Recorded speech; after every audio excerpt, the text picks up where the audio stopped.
नमस्ते दोस्तों, पार्ट 2। देखते ही देखते समय निकल रहा था। एक दिन सुमित्रा ने अमित को बहुत परेशान देखा। सुमित्रा ने अमित से पूछा, आप इतने परेशान क्यों हो? तब अमित ने उसे कुछ नहीं बताया। वह नहीं जानता था कि सुमित्रा भी ये सब जानकर परेशान हो जाए। इसलिए उसने अपनी परेशानी सुमित्रा को नहीं बताई। लेकिन सुमित्रा अमित का चेहरा पढ़ लेती थी।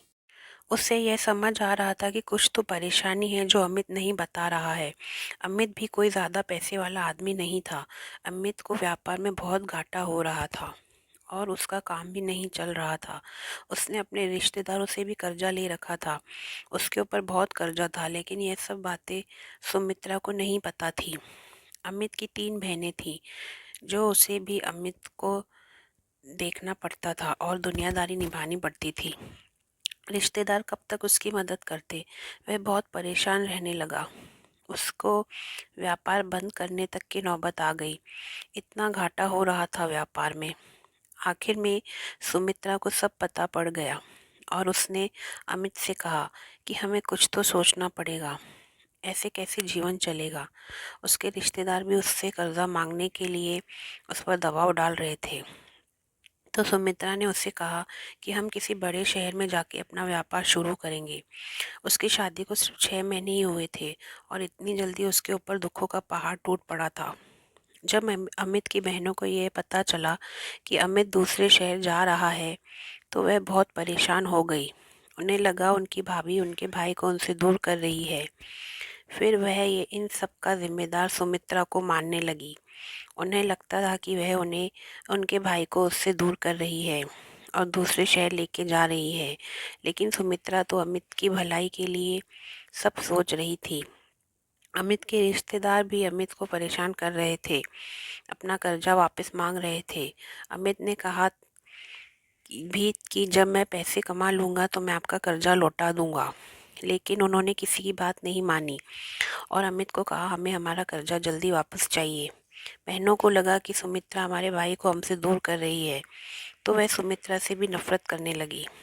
रिश्तेदार भी उसकी बहनों के कहने लगे, देख यह लड़की तुम्हारे भाई को कैसे दूर कर रही है। ये मनुष्य जब से इसके पैर पड़े हैं तब से पूरा घर बर्बाद हो गया है, पूरा धंधा चौपट हो गया है। 6 महीने के अंदर इतने इतने पूरा घर बर्बाद कर दिया। अमित की बहनें भी बातों में आने लग गईं और सुमित्रा से नफरत करने लग गईं। आखिर सुमित्रा और अमित दूसरे शहर चले गए और वहां अपना व्यापार शुरू कर दिया। शुरुआत में उन्हें बहुत परेशानी हुई व्यापार को चलाने में। उन्होंने बहुत परेशानियां देखी। फिर क्या धीरे धीरे उनकी मेहनत रंग लाई। सुमित्रा और अमित बहुत मेहनत करने लगे। आखिर एक दिन अमित और सुमित्रा अपने व्यापार में सफल हो गए और उसने अपने रिश्तेदारों का सारा कर्जा उतार दिया। अपने भाई की ऊंचाइयों पर देख उनकी बहनें ने भी बहुत खुश हो गई। पहले उन्हें लगता था कि हमारी भाभी ने हमारे भाई को हमसे अलग कर दिया, लेकिन वह सोचती थी कि जहाँ हमारा भाई खुश तो हम खुश। और उन्हें अपनी गलती का एहसास हुआ और उन्होंने सुमित्रा से माफ़ी मांगी। उन्हें ये एहसास हुआ कि सुमित्रा ने जो भी किया अमित की भलाई के लिए किया। अपने भाइयों को ऊंचाई पर देखकर बहनें बहुत खुश हो गई। व्यापार अच्छा चलने की वजह से सुमित्रा और अमित ने अपना घर भी खरीदा, गाड़ी भी खरीदी और बहुत खुश रहने लगे। और उसकी बहनें भी आज बहुत खुश हैं। दोस्तों, आपको कहानी अच्छी लगी हो तो सब्सक्राइब कीजिए। नमस्ते।